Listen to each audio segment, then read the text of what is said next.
Price.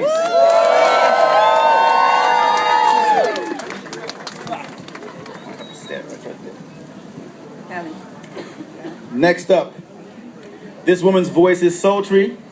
She's been a part of one of the greatest singing groups in history. When you meet Dawn, she's like this lovely flower. When she talks to you, she's so soft. When her voice pops, there's nothing like it. From En Vogue, Miss Dawn Robinson.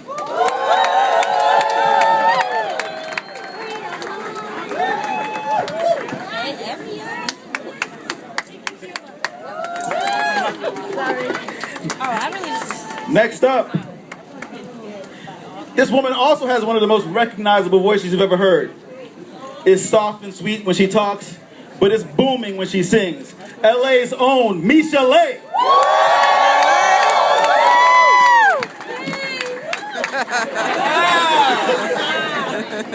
They gave me a mic, or don't give me no mic.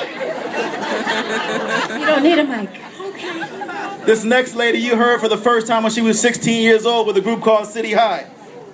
I promise you, we hear her now. You loved her voice when she was 16. When you hear her now, you're going to stand up out of your seat. The gorgeous and lovely Miss Claudette Ortiz.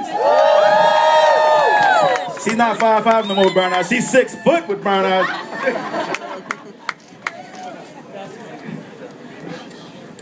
I got to tell you, when I first met this next diva, she walks in the room with a confidence and assurance that makes you support her immediately.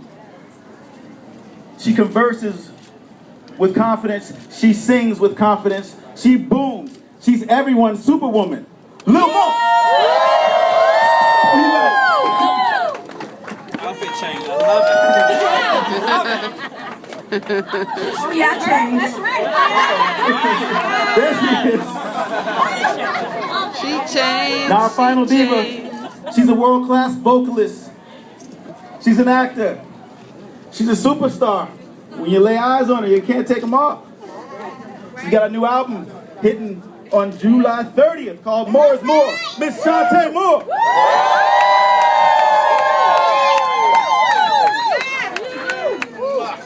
Welcome. These are your R&B divas, LA. Woo! You go, girls. Okay. I'm gonna start with Kelly. So Kelly, tell us about how R&B Divas LA came to you. R&B Divas, just overall, is something that's actually been on my radar for a couple of years.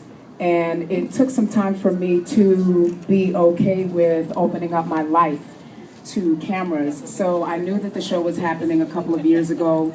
I'd spoken with Nikki Gilbert, I'd spoken with Faith Evans, I'd spoken with several of the producers ahead of time. And I wanted to see how the show was going to look because I'd never done reality television before. And I wasn't sure what doing reality television was going to be like, but I ended up being kind of the other diva via Twitter, and weekly I was just tweeting and telling people watch the show, and I was really excited about seeing the ladies in Atlanta having a platform to re-emerge in a business that seems to have tried to drown out the true voice of soul and R&B. And so with that, I was very proud that this was coming to the forefront and providing an avenue for, to me, what I believe are some of the most well-deserving singer, songwriter, producer, entertainers that the world has ever seen. And so when the first season wrapped, I was like, yeah, I think I can do it. I think I can do it. And R&B Divas LA. Thank you. So Dawn, what would you like folks to pull away after watching this season of R&B Divas? What do you want them to know about you? Oh boy. Geez, we've been in the public eye for a very long time, 22 years. I can't imagine you guys don't know most about all of the members of En Vogue, but there's a courage that I've had that I learned from my mother a long time ago, just to be courageous and jump into things when you're not so sure about stuff. You just jump in with both feet. I didn't have a reality show in mind to do. I was a little nervous about it. I've talked to most of the girls about this. But then once you get into it, you kind of feel like, all right, this is okay, I can do this. And so hopefully I inspire the way that I do every day on Twitter. I'm no different in real life than I am on Twitter. And hopefully that's what people come away with, learning about me. Inspiration. Thank you, Dawn. Thank you.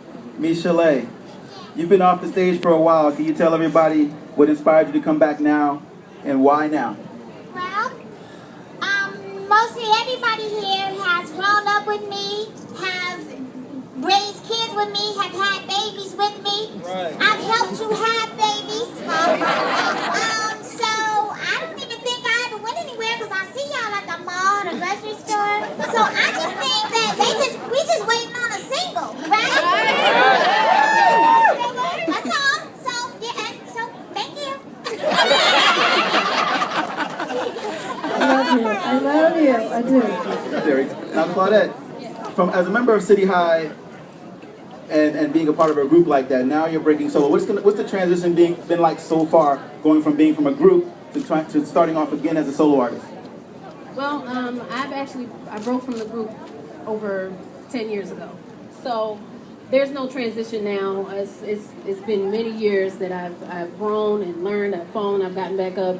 So I'm flowing with it, you know. I'm feeling blessed, and I've loved to have met these women, these very strong and amazing women that I met, and I'm learning a lot from them, and it seems, I guess, I was at a place where I was really trying hard to get back on, so I'm feeling blessed. I'm in a more humble place, and I have a lot more drive now because I have children now. So I'm doing it for them as more so than just a dream that I wanted to pursue as a young girl. I'm a grown woman now, so yeah. Yes, you are. I'm grown. Lil Mo, Yes, sir. tell me about what's your takeaway after doing 8 episodes of a reality show?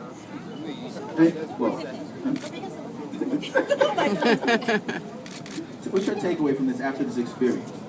I mean, I learned a lot about myself. I learned what I learned to accept the things I can't change. And that's myself. I ain't trying to change me. I turn up everywhere I go. I'm just going to always be me. See me, love me. Go ahead, Mom.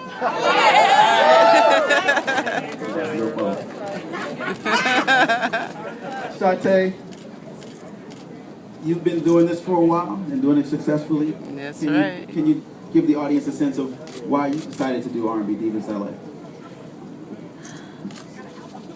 First of all, exposure. That's the first thing. Because I've never felt like I've had too much exposure before. And I think it's a good time for people to get to know more than just 45 minutes of somebody singing a song. And to know who we are from day to day, to deal with women of power and women of influence and women with attitude sometimes, you know? You have to be able to see what's real. And I think in the moments that happen in the show, you'll get to see who we really are. And what's in you is going to come out. And I believe that it's about time that people know that I'm not just floating along on a cloud singing about love, that there's real underneath all of it. And the album is more, it's more. Good timing. That's good timing for this to happen. And that's wonderful that it wasn't just something that happened because this show happened. That I've been recording since before this happened. So I'm really excited about recording, and I'm having the album come out. It's called More is More. It comes out in 20 days. Come get it, go get it, go get it, go get it, go get it. It's more is more. And so what I'm excited about is that you're turning me down. Turn me up. Turn me up. Turn me up. Turn me up. All right. Well, so, but I'm excited about having a chance to just get under the surface and for people to really get to know all of us. And I think that's what's beautiful about it, is that you get to see real people and not just who we present ourselves to be, but who we really are. And I think people want to know that. That's a great answer, because I've always said that I wish everybody in the world could see themselves on a reality show at least once. So you can see how the world sees you. That's really interesting. Now, this all couldn't be possible without the production company who helped put this together, Think Factory. They started the first one, they're here with the second one. It's been a success, and we're hoping to continue that relationship. They are in the house right now. There's Adam Reed and Aaron Fishman and I don't know who else. Think Factory. Robin Schneider, Paul and Phil. they're in here somewhere. So I appreciate all the hard work, guys. The network absolutely does, and all the continued success. Now, I'm going to put this out here.